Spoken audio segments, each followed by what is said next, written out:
Shalom, shalom à tous. Aujourd'hui, nous allons effectuer notre lecture dans l'évangile de Matthieu au chapitre 14. Je parlerai aujourd'hui d'un autel, ce que le Seigneur m'a mis à cœur, d'un autel particulier. Et vous allez comprendre l'importance que cela soit dit, que cela soit enseigné, parce qu'en ces temps de la fin, le Seigneur Jésus lui-même, à travers des ministères que lui-même a suscités, en ces temps de la fin, les ministères apostoliques et prophétiques, pour sensibiliser le peuple, c'est les deux ministères qui, à la fin des temps, vont faire leur preuve puissamment pour préparer l'Église afin qu'elle soit enlevée. Amen. Pour conduire aussi le peuple de Dieu dans la victoire du Seigneur Jésus. Parce qu'actuellement, nous ne pouvons pas dire que c'est le cas. Amen. Alors, je commence au verset 22, chapitre 14, Matthieu chapitre 14, verset 22. Aussitôt après, il obligea les disciples à monter dans la barque et à passer avant lui de l'autre côté pendant qu'il renverrait la foule. C'est les questions du Seigneur Jésus, après une mission qu'il avait accomplie avec ses disciples. Donc, il obligeait ses disciples à rentrer, à monter dans la barque et à passer de l'autre côté parce qu'il avait des choses à faire, le temps de renvoyer la foule et faire d'autres choses, aller prier. Verset 23. Quand il l'eut renvoyé, il monta sur la montagne pour prier à l'écart et comme le soir était venu, il était là seul. La barque déjà au milieu de la tempête était battue par les flots car le vent était contraire. À la 4e veille de la nuit, Jésus alla vers eux, marchant sur la mer. Quand les disciples le virent marcher sur la mer, ils furent troublés et dirent « C'est un fantôme ». Et dans leur frayeur, ils poussèrent des cris. Jésus leur dit aussitôt « Rassurez-vous, c'est moi, n'ayez pas peur ». Pierre lui répondit « Seigneur, si c'est toi, ordonne que j'aille vers toi sur les eaux ». Et il dit « Viens ». Pierre sortit de la barque et marcha sur les eaux pour aller vers Jésus. Mais voyant que le vent était fort, il eut peur et comme il commençait à s'enfoncer, il s'écria « Seigneur, sauve-moi ». Aussitôt Jésus étendit la main, le saisit et lui dit « Homme de peu de foi, pourquoi as-tu douté ?» Et il montait dans la barque et le vent cessa. Amen. Voilà un épisode du ministère du Seigneur Jésus avec ses disciples, avec ses 12 disciples, ses 12 apôtres. Pendant que lui, il renvoyait la foule, il avait demandé, il avait insisté à ce que ses disciples, ses apôtres montent dans une barque pour faire une traversée sur l'eau, pour aller de l'autre côté. Et lui, il avait programmé, après avoir renvoyé la foule, de monter sur la montagne pour passer un temps de prière. Et ça, c'était programmé. Vous savez, le Seigneur ne décidait rien au hasard. Pourquoi est-ce que ses disciples, il allait partir de l'autre côté et laisser ses disciples seuls traverser les eaux, traverser les eaux, surtout à cette heure-là. Il faisait déjà nuit et nous venons de lire ce qui s'est passé pendant cette traversée. Pendant cette traversée, il s'est passé quelque chose de terrible, on va dire. Ils étaient en péril. Il y a eu une tempête, un grand vent, une tempête qui était montée pendant leur traversée. Et ce vent était contraire. Ce vent était contraire à la direction où les disciples du Seigneur allaient. Donc, c'était face à face. Ce vent était face à eux. Donc, pour avancer, c'était un problème. Ce vent s'opposait à eux, à leur direction. Amen. Ici, je relis le passage au verset 24. La barque déjà au milieu de la mer était battue par les flots car le vent était contraire. À la 4e veille de la nuit, Jésus alla vers eux marchant sur la mer. Vous voyez, c'est une situation qui, qui nous montre le combat spirituel qui avait eu lieu ce jour-là, cette nuit-là sur les eaux. Et vous allez comprendre au fur et à mesure que j'avance dans l'exhortation, parce que c'est très important. Les esprits des eaux sont des esprits qui combattent les destinées, qui retiennent les richesses, et c'est très important que nous puissions comprendre que pour rentrer dans notre destinée, dans notre appel, nous aurons à faire face à ces esprits des eaux, mais nous rendons grâce au Seigneur qui a déjà triomphé. Ce vent était contraire à eux. Mais pourquoi le Seigneur Jésus les avait envoyés? Il faisait nuit déjà, et c'est à la 4e veille de la nuit qu'il a quitté l'endroit où il priait, cette montagne, pour venir à leur rencontre. Il fallait que ses disciples passent cette épreuve-là. Il fallait qu'il les fasse traverser cet endroit-là. C'est spirituel. Cela a un sens spirituel. Vous allez comprendre au fur et à mesure que j'avance. Et de même, le Seigneur Jésus nous fait traverser des situations où nous avons le vent en face. Ce sont des traversées. Qu'est-ce qu'il a dit dans Ésaïe, dans le livre d'Ésaïe? Il a dit, quand tu traverseras les eaux, tu ne seras pas englouti. Quand tu vas traverser le feu, tu ne seras pas consumé. Parce que moi, je serai avec toi. Si cette traversée n'était pas importante, pourquoi le Seigneur Jésus aurait pris ce risque de faire traverser ses disciples? Ça ne sert à rien, ça n'a aucun sens. C'est parce qu'il a jugé bon que c'était nécessaire, plus que nécessaire, parce qu'il allait les utiliser plus tard pour bâtir son église. Et même aujourd'hui, nous lisons dans le livre d'Apocalypse que les 12 fondements les 12 fondements de la ville de Jérusalem céleste portent le nom des 12 apôtres. C'est spirituel. Donc, il y a eu ce combat terrible cette nuit-là avec les forces occultes, les puissances des ténèbres, les esprits des eaux qui étaient bien conscients de ce qui se passait. Ce que représentaient ces 12 apôtres du Seigneur, ils allaient les tuer. Pas question qu'ils passent. Ils étaient en péril. Rien que leur présence sur l'eau a déchaîné, a déclenché ce vent, ce combat. Les esprits des eaux se sont levés parce qu'ils étaient conscients de ce qui se passait. Et c'est la même chose. Et souvent, nous luttons, nous allons contre le Seigneur. Quand certaines choses, le Seigneur nous fait traverser les eaux. Mais nous devons lui faire confiance parce qu'il a dit qu'à la traversée des eaux, nous ne serons pas engloutis par les eaux, qui seraient là pour nous délivrer. De même que dans la traversée du feu, il sera là pour nous délivrer. Mais pourquoi aurait-il permis que ses disciples traversent? Parce que tu ne peux pas entrer dans ta destinée. Tu ne peux pas entrer en Canaan, dans le pays promis, si tu n'as pas fait cette traversée-là. Dans ton appel, si tu n'as pas fait cette traversée, tu ne peux pas entrer à proprement dit.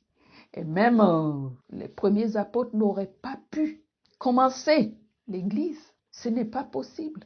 Donc ce vent allait face à eux et il y a eu un combat terrible. Et nous lisons ici au verset 25, à la 4e veille de la nuit, Jésus alla vers eux, marchant sur l'eau. À la 4e veille de la nuit, Jésus alla vers eux, marchant sur la mer. Vous voyez? Il aurait fallu que le Seigneur Jésus, il savait ce qu'il faisait. Et souvent, nous avons du mal à faire confiance au Seigneur. Nous sommes agités dans tous les sens. Non, quand nous sommes entre les mains du Seigneur, c'est lui qui leur a ordonné cette traversée. pendant que lui, il était monté sur la montagne pour prier, pour implorer la grâce de Dieu, pour avoir du secours, pour pouvoir les délivrer en cas de secours, en cas de besoin. Il a été avec eux. Si il n'aurait pas été sur la montagne pour recharger ses batteries spirituellement et que le Père aurait délégué son armée céleste pour aller avec lui face à ce combat, il n'aurait pas pu sauver les disciples et ramener ces 12 apôtres à bon port. Il y a eu un combat terrible ce jour-là entre les esprits des eaux et le Seigneur lui-même, entre l'armée céleste et l'armée du diable qui étaient opposées à ce que cela soit accompli. Et qu'est-ce qui s'est passé? Nous lisons la suite. Quand les disciples le virent marcher sur la mer, ils furent troublés et dirent c'est un fantôme. Et dans leur frayeur, ils poussaient des cris. Vous voyez, quand nous sommes dans cette traversée-là, nous sommes remplis de crainte. Nous ne savons plus où mettre la tête. Les pensées à droite, à gauche, nous sommes agités. Nous ne devrions pas. Nous ne devrions pas. Si nous aimons le Seigneur Jésus, prêts à faire sa volonté, nous ne devrions pas. Nous devrions être dans le calme et dans le repos pour avoir la force, pour traverser comme dit la Bible. À la 4e veille, le Seigneur est allé à leur rencontre. J'ai parlé souvent du chiffre 4, qui est le chiffre de la délivrance. Le chiffre de la délivrance. Un temps où le Seigneur intervient. Vous vous souvenez, Shadrach, Meshach et Abednego dans la fosse, dans le feu, dans la fournaise, la fosse où il y avait la fournaise, ils ont été jetés parce qu'ils ont refusé d'adorer la statue de Nebuchadnezzar, de commettre l'idolâtrie, parce qu'ils aimaient leur Dieu. Il était hors de question d'adorer un autre Dieu, d'adorer des idoles. Ça leur a valu la fournaise, la fosse à la fournaise. Mais il y a eu un 4e homme, disait le roi Nebuchadnezzar. Tiens, on n'a pas jeté 3 hommes dans le feu. Mais il y a un 4e là. Son visage ressemble à un visage de Dieu. C'est la délivrance. C'est la délivrance. C'est un temps où Dieu intervient. Quand nous avons triomphé de tous nos idoles. Et à la 4e veille ici, au verset 25, le Seigneur alla à leur rencontre. Ils ont été effrayés. Le Seigneur Jésus les a rassurés. Donc là, il y a eu un combat qui a été livré. Un combat spirituel terrible, terrible, où le Seigneur Jésus a intervenu. Il a ramené ses 12 apôtres à bon port. Il a marché sur les eaux. Il a triomphé. Marcher sur les eaux, ça veut dire quoi? Il a marché sur la puissance des ténèbres, la puissance et l'autorité des esprits des eaux. Il a triomphé. Pourquoi? Parce qu'il a été sur la montagne. Il a imploré le Père pour cette traversée, pour la réussite. Mais en même temps, il était en train d'accomplir la loi, en train d'accomplir quelque chose pour nous. Amen. Il dit ici au verset 28, Pierre lui répondit, Seigneur, si c'est toi, ordonne que j'aille vers toi sur les eaux. Et il dit, viens. Pierre sortit de la barque et marcha sur les eaux pour aller vers Jésus. Mais voyant que le vent était contraire, il eut peur. Et comme il commençait à s'enfoncer, il s'écria, Seigneur, sauve-moi. Nous sommes tous pareils. La peur. Quand les circonstances, les situations deviennent de plus en plus, s'intensifient de plus en plus, la peur. Pierre a commencé à marcher sur les eaux, mais il a eu peur. Il a commencé à s'enfoncer. C'est le fait de regarder autour de soi. Quand nous regardons la situation, nous sombrons. Nous sombrons. Et l'ennemi prend le dessus. Mais quand nous regardons au Seigneur, les yeux fixés sur lui, nous avons le pouvoir, la puissance d'évoluer malgré la situation. Nous sommes au-dessus de la situation, automatiquement. Notre foi, elle devient ferme. Notre foi, elle devient opérationnelle, efficace. pour nous mettre spirituellement au-dessus de la situation, au-dessus des esprits qui sont à l'origine de cette situation-là. Amen. Et nous devons comprendre que c'est un principe. Nous ne pouvons pas entrer dans notre destinée ou dans l'appel de Dieu réellement si nous n'avons pas triomphé de ces esprits des eaux qui combattent souvent.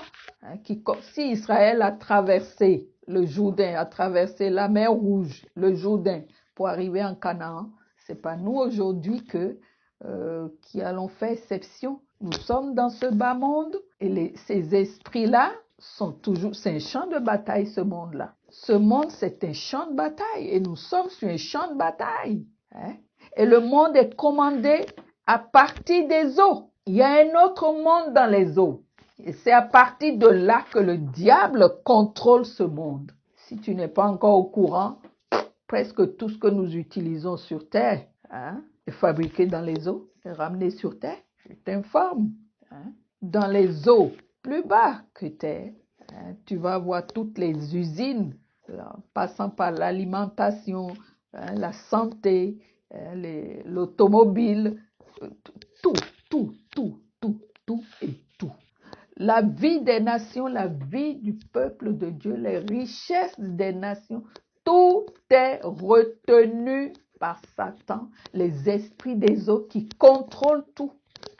Mais Apocalypse 18 nous parle de cette ville qui est Babylone, que Dieu va juger et sera détruite. Elle va subir le jugement de Dieu. Et vous vous souvenez, il est dit dans Apocalypse 17, je pense, la grande prostituée qui est assise sur les eaux. La vie des nations est accaparée. La vie du peuple de Dieu est accaparée par les esprits des eaux. Les richesses des nations sont contrôlées par les esprits des eaux. Les richesses du peuple de Dieu sont contrôlées également par les esprits des eaux. Mais le Seigneur Jésus, en marchant, en réussissant, en triomphant de ces esprits des eaux, il leur a arraché quelque chose. Il leur a arraché ce pouvoir prophétique et apostolique. Il leur a arraché les clés, ce pouvoir qui nous permet de poser des fondements, d'entreprendre et de réussir dans le plan de Dieu. Ce pouvoir que Dieu lui-même nous a donné à travers Jésus-Christ, il a ordonné au début de la création, dominer sur les oiseaux du ciel, sur tout ce qui se meut sur la terre, sur les poissons, et plus bas que terre, dans les eaux, sur les poissons. C'est un ordre de Dieu, mais le diable a renversé les choses. Satan a renversé les choses.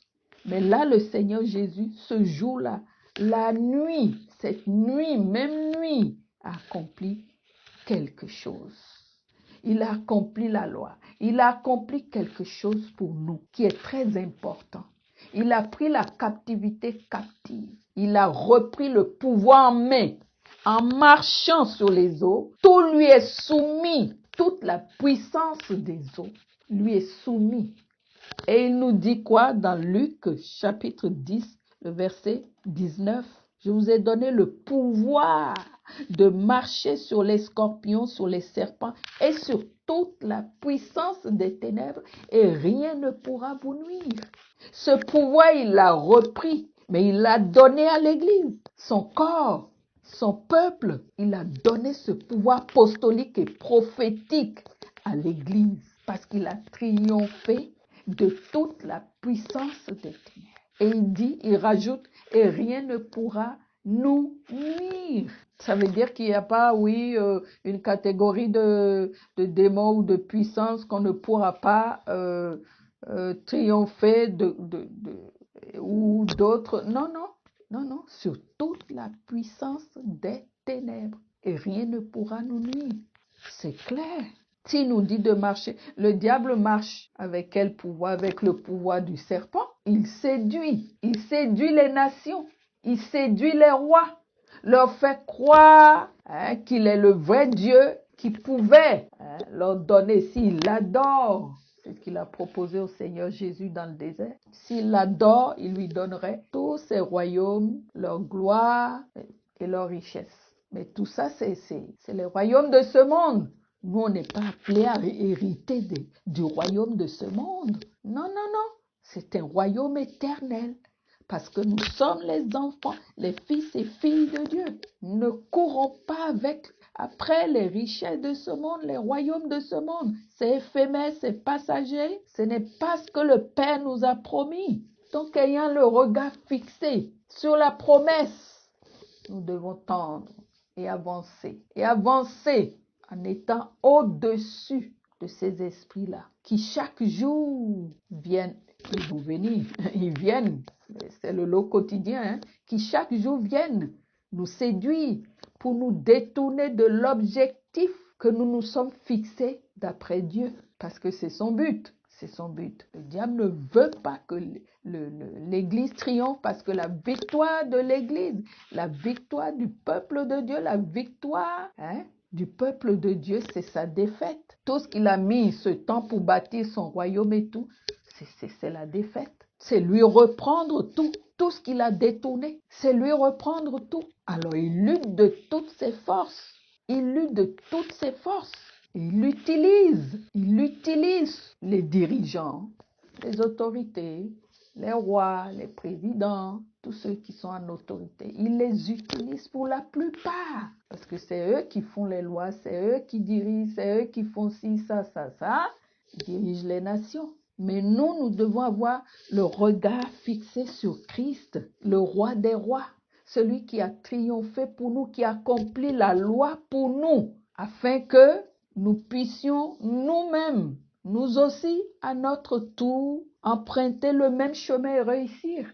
C'est pour ça qu'il est venu. Il a pris la forme d'homme, il a connu les faiblesses, les manquements dans sa chair, il a souffert dans sa chair, il a expérimenté ce chemin, ce processus, jusqu'à ce qu'il soit avec le Père et que le royaume lui soit remis. Mais il fallait qu'il triomphe, il fallait qu'il accomplisse ce que le Père attendait de lui. Et c'est ce qu'il a fait. Donc il n'aurait pas pu venir au secours de ses apôtres si lui-même n'avait pas été sur la montagne entre-temps. Il savait, vous savez, lui, le Seigneur Jésus avait beaucoup de discernement. Il ne vivait que pour ça, pour faire la volonté du Père. Et il savait que cette nuit-là, il allait avoir une traversée. Et c'était un combat terrible qui allait être livré, un combat entre lui et les esprits des eaux, entre le monde des ténèbres et le monde de la lumière. Christ, la lumière du monde. Donc, il fallait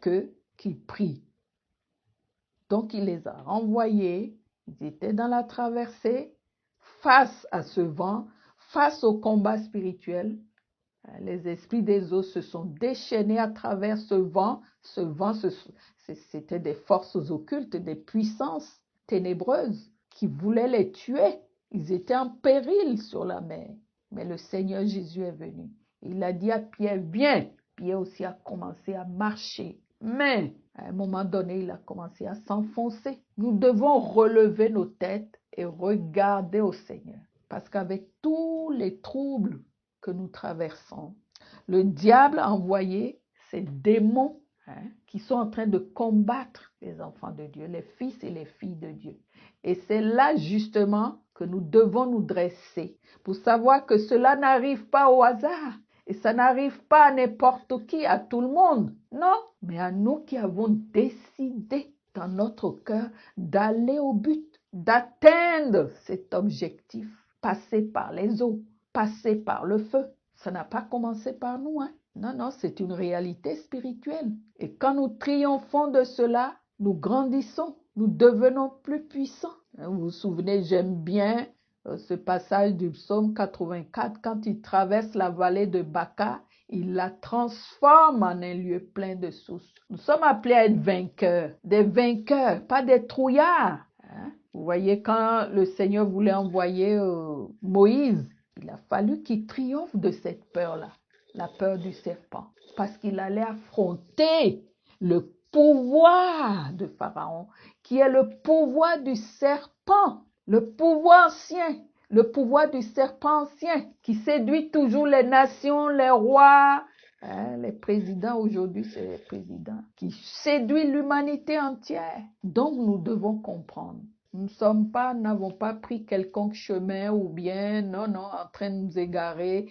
Non, Dieu n'égare personne. Il est le chemin, la vérité et la vie. Il est le chemin, la vérité et la vie. Amen. Parce que ces 12 apôtres représentaient aussi les fondements sur lesquels l'Église serait bâtie, allait être bâtie par la suite. Après la résurrection du Seigneur, l'Église, son corps, allait être bâti. Et le diable se dit non, c'est pas possible. C'est pas possible, justement. C'est ce qu'il ne veut pas voir. C'est pour ça que ces deux ministères rencontrent beaucoup de problèmes, le prophétique et l'apostolique. Le diable les combat de toutes ses forces. Parce que ça le met KO. C'est une dimension spirituelle, un pouvoir, une puissance qui le met KO. C'est pourquoi le Seigneur a voulu que ça commence à travers les premiers apôtres, ce pouvoir, ce ministère, cette autorité, cette puissance.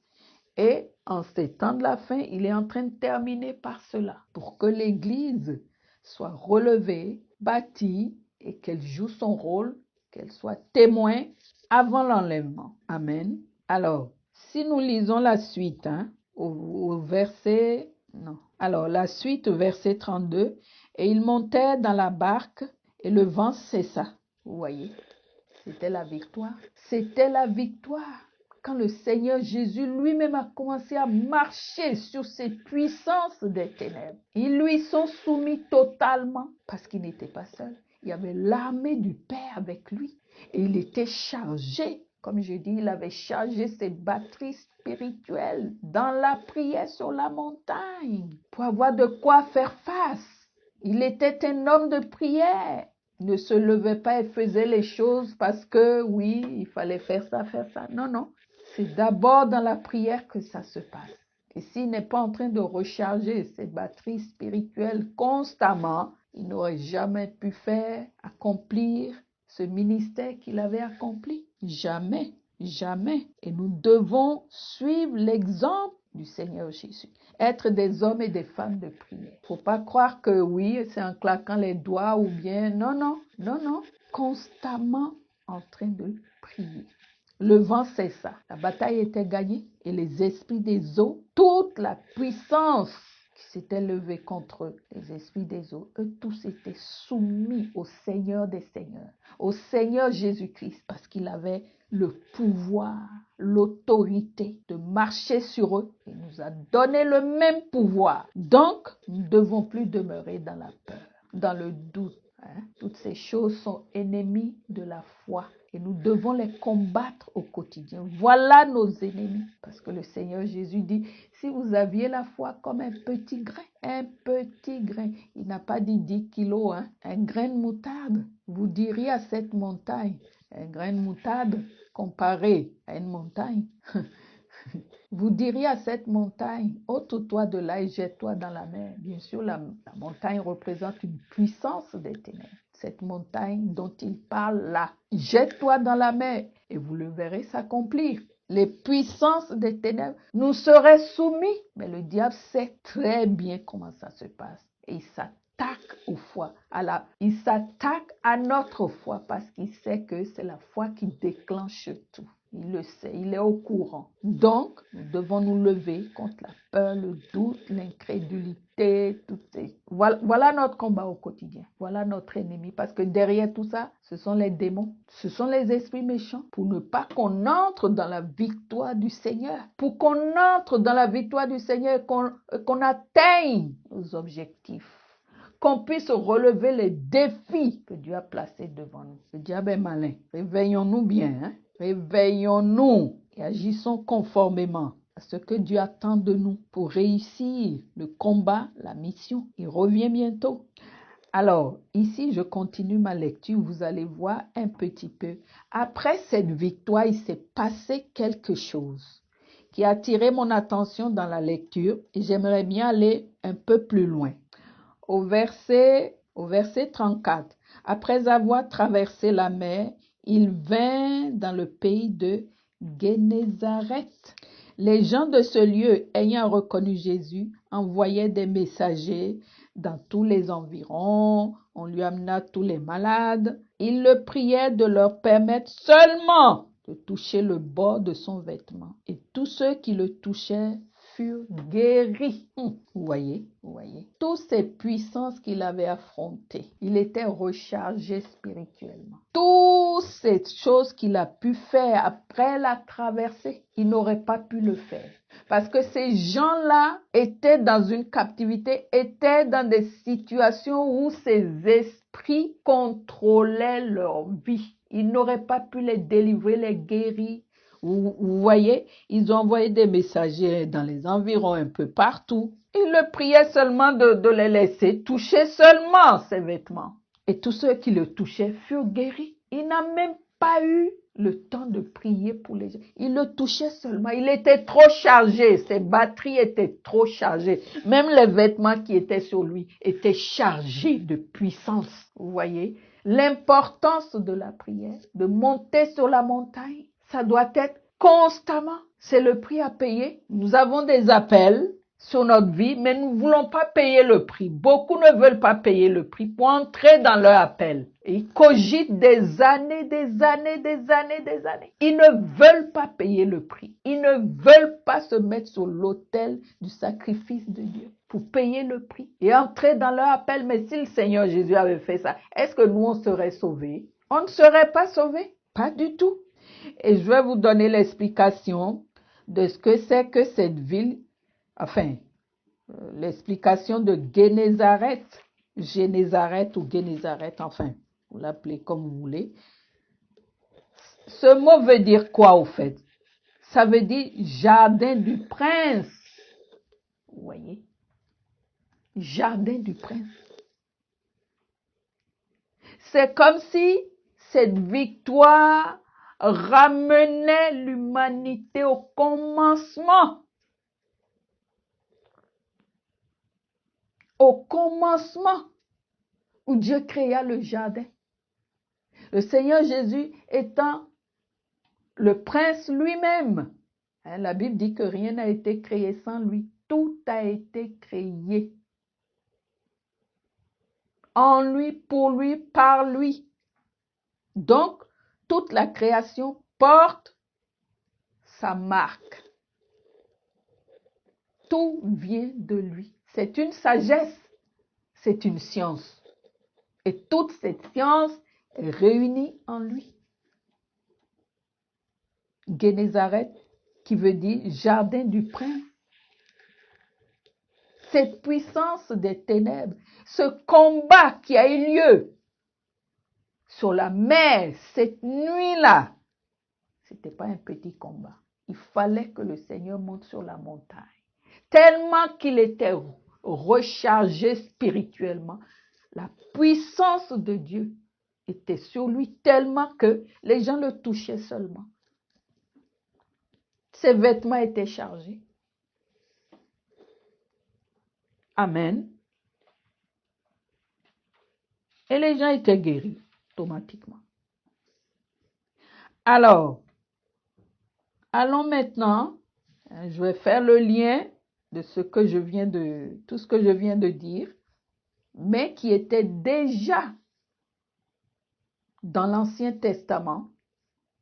Et ce sont ces choses que le Seigneur Jésus a accomplies pour que vous et moi, nous puissions entrer dans notre victoire, dans notre destinée. Il nous a donné le pouvoir de marcher sur toute la puissance des ténèbres.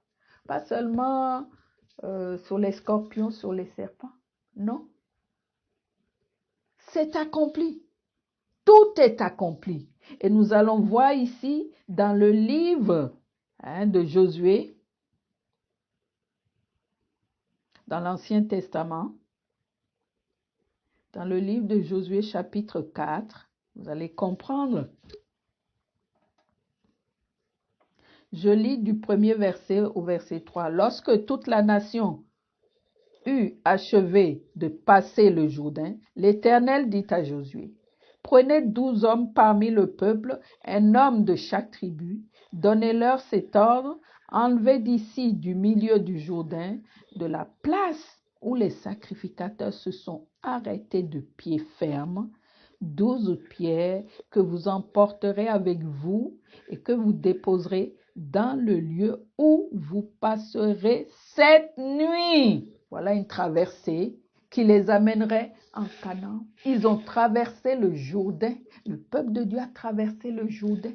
Dieu a divisé le Jourdain comme la mer Rouge. Et ils sont passés. Mais le Seigneur leur a donné l'ordre de prendre 12 pierres de la place où les sacrificateurs auraient posé leurs pieds, de prendre 12 pierres des eaux du Jourdain et de les amener là où ils allaient passer la nuit.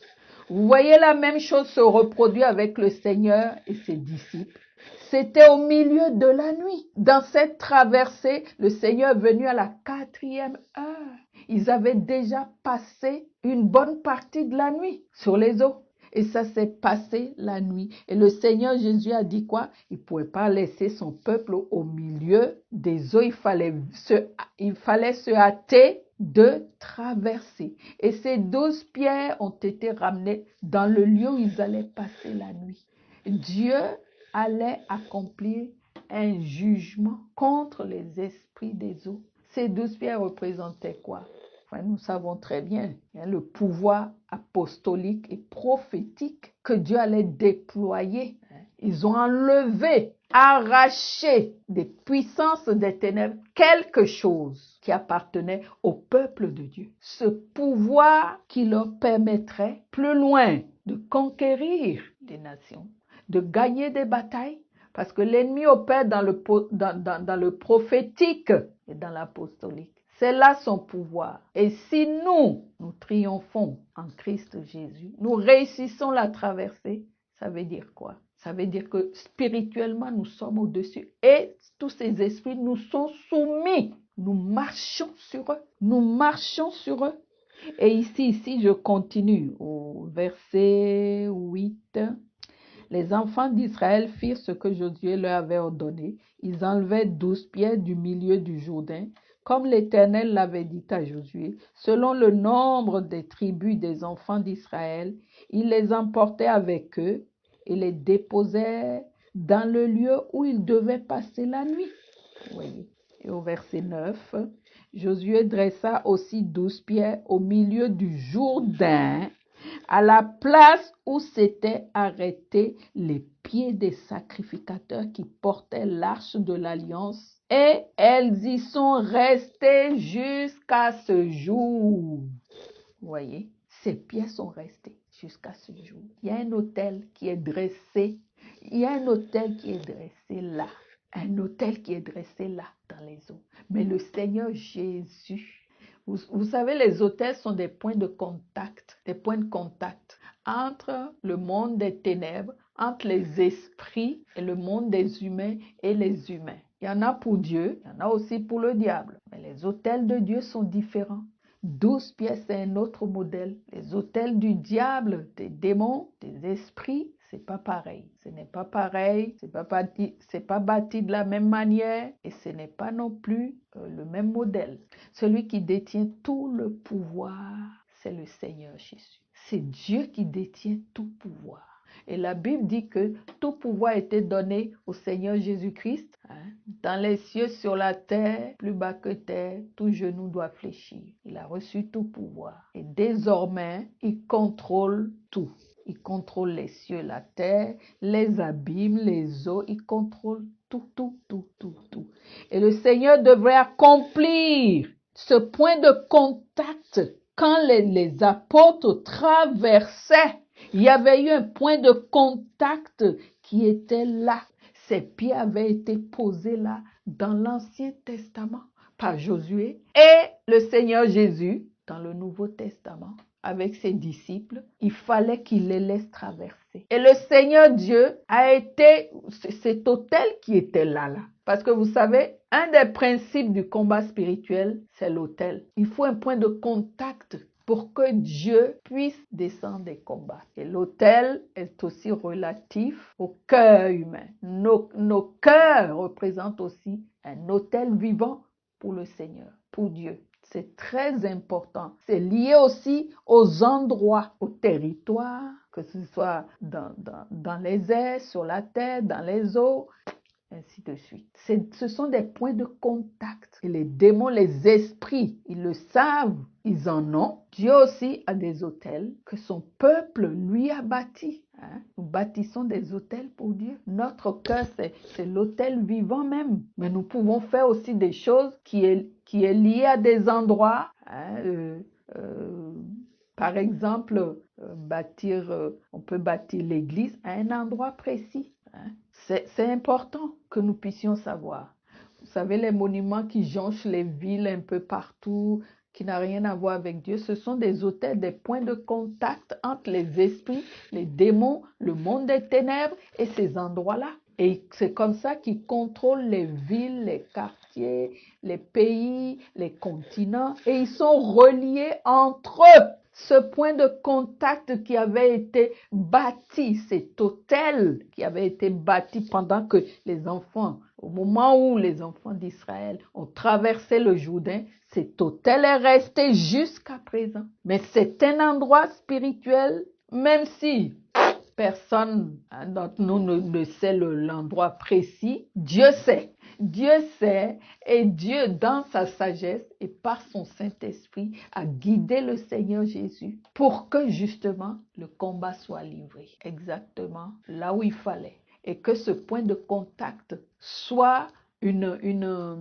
comment on dit, un endroit destiné, on va dire, où Dieu était autorisé à descendre. Voilà, c'est son autel qui avait été bâti. Et le Seigneur Jésus est venu accomplir la loi. Il a accompli la loi pour nous.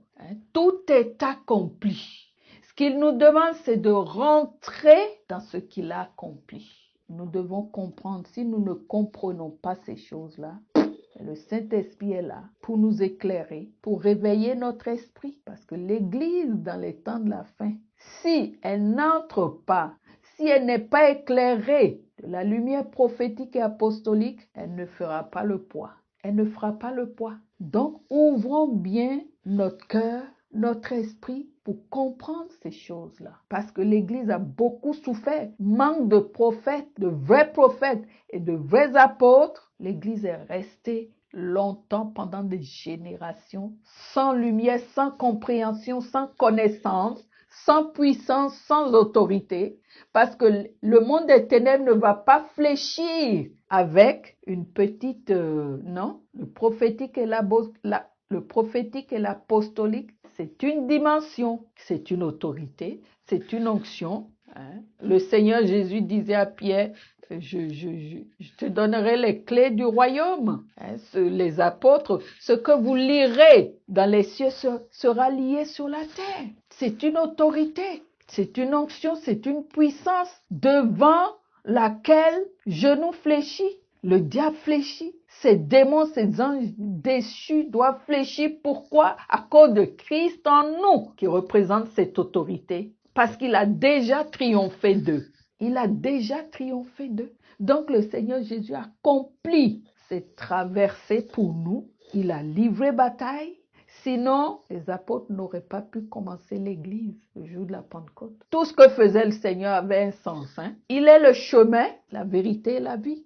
Et si nous suivons le Saint-Esprit, nous lui permettons de nous enseigner tout ce qui est utile pour que nous grandissions et que nous arrivions à la stature parfaite de Christ, nous serons un peuple équilibré, un peuple fort, des fils et des filles de Dieu, des enfants de Dieu, qui ne sont pas ballottés à tout vent de doctrine. Aujourd'hui, c'est ce qui se passe. Faute de connaissance, le peuple est sans frein. Faute de connaissance, le peuple est perdu. Il n'est pas guidé, il n'est pas éclairé. Et cela cause beaucoup de dégâts. C'est pour ça que le Seigneur est en train d'élever ses prophètes et ses apôtres en ces temps de la fin pour que le travail soit fait. Grâce soit rendue au Père céleste au sujet de notre Seigneur Jésus-Christ, qui a triomphé pour nous. Il a marché sur toute la puissance des ténèbres. Il a repris les clés à Satan. Il a triomphé du royaume de Satan, de ses œuvres. Il a anéanti ses œuvres. Et s'il est en nous, nous pouvons faire la même chose parce qu'il a déjà tout accompli. Et c'est une question d'organisation, c'est une question d'unité dans le corps du Christ. C'est une question de compréhension, c'est une question de soumission les uns aux autres parce que les 5 ministères doivent se compléter, travailler main dans la main. C'est pas la même chose. Chaque onction, chaque ministère, chaque ministre de Dieu, apôtre, prophète, évangélique, pasteur, ainsi de suite, docteur, chaque ministre de Dieu a son rôle à jouer dans l'édification du corps du Christ. C'est comme aujourd'hui nous voyons un gouvernement avec plusieurs ministres. On ne peut pas dire qu'un gouvernement est composé d'un seul ministre. C'est de la folie. C'est de la folie. Un gouvernement ou un royaume qui ne compte qu'un ministre de la justice ou un ministre de l'éducation nationale, ça ne va plus. C'est ridicule. Et voilà ce que fait le peuple de Dieu aujourd'hui. Ils n'ont pas une compréhension du royaume. Et il y a beaucoup de divisions entre les ministres de Dieu et dans l'Église. C'est terrible. C'est un manque de connaissance. Tous les ministres d'un gouvernement travaillent pour ce gouvernement. Mais chaque ministre ne fait pas son travail dans son coin ou bien détaché carrément. C'est de la folie. Ça, c'est le moi. Ça n'a rien à voir avec Dieu. Et c'est comme ça que beaucoup ont bâti leur propre royaume. Mais ce n'est pas le royaume de Dieu. C'est leur propre royaume qu'ils ont bâti. Ils ont œuvré pour eux-mêmes et ils seront surpris dans la catégorie de ces personnes à qui le Seigneur dira « Éloignez-vous de moi, je ne vous ai jamais connu ». La division, c'est une puissance, la division qui règne dans le corps du Christ. Voilà l'arme que le diable même utilise pour détruire l'Église, pour détruire l'œuvre de Dieu.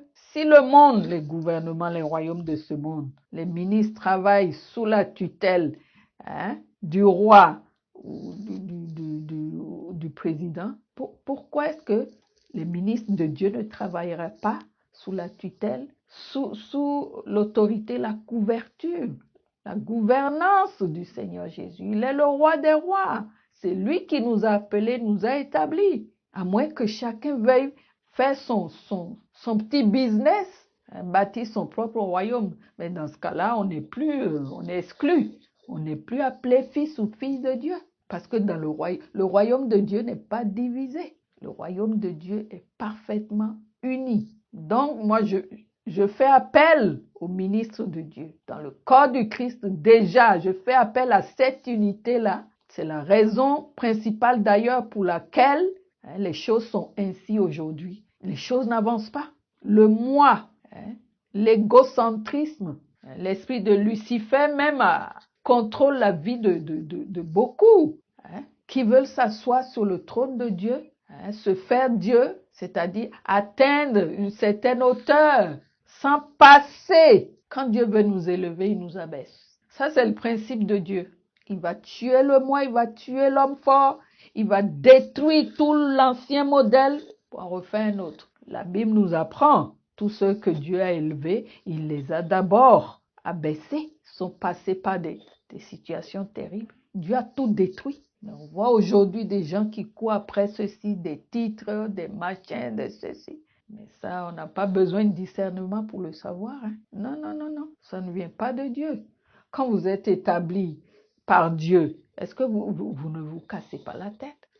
Pas du tout. Celui qui vous a envoyé, ça fait son affaire. Si quelqu'un vient vous combattre, ou bien, maintenant vous ne courez pas après, parce que vous ne servez pas un homme ou une femme. C'est Dieu que vous servez. C'est Dieu qu'on sert. Amen. Donc, que Dieu nous donne vraiment un cœur pour comprendre, pour discerner et pour agir en ces temps de la fin. Parce qu'il revient bientôt. Il y a beaucoup de retard à attraper. Rachetons le temps. Rachetons le temps. On a beaucoup perdu du temps. Les jours sont mauvais.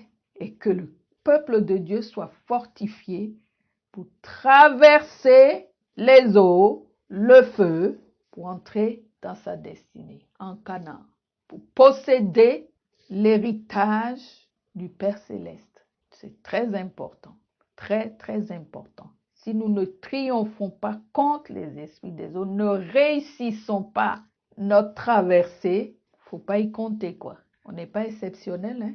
Mais le Seigneur sera là pour nous protéger, pour nous délivrer, afin qu'on ne se noie pas, qu'on ne soit pas englouti par les eaux et qu'on ne soit pas consumé par ce feu qu'on aura traversé. C'est clair, il le garantit, il nous le dit. Ce n'est pas des mots en l'air. On a vu Shadrach, Meshach et Abednego. Hein? On a vu aussi Daniel dans la fosse aux lions. Hein? Le Seigneur n'est pas... Et nous venons de lire concernant ses apôtres. Hein? Le Seigneur n'est pas un menteur. Il n'est pas un homme pour mentir. Non, non. Et il ne se repent pas de ses promesses. Il a promis, il a promis. Donc faisons confiance au Seigneur et faisons bloc. Arrêtons les divisions. Arrêtons de nous comporter comme des gamins. Hein? Non. Quand on est gamin, on n'est pas serviteur de Dieu. On n'est pas serviteur de Dieu. Ça veut dire qu'il y a encore un processus à suivre, des épreuves à réussir pour arriver à une certaine maturité. Les apôtres, hein, vous voyez, ils ont traversé beaucoup de choses avec le Seigneur. Et le jour de la Pentecôte, ben voilà, ils ont commencé le travail. Hein. Amen. Donc, prenons courage et discernons les temps et agissons. Amen. C'était la servante de Dieu Ariel.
Fait déjà rage, le Seigneur pourra-t-il compter sur toi pour reprendre à l'ennemi les lieux, s'occuper? Tu es appelé à hériter du royaume du Père Céleste, l'Éternel des armées est son nom.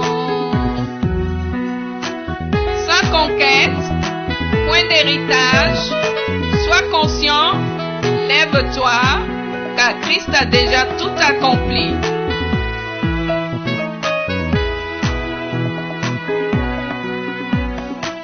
Ne t'appuie pas sur ta propre force ni sur ta propre sagesse, et saisis la grâce quotidienne qu'est devant toi. Tu seras vainqueur pour toujours.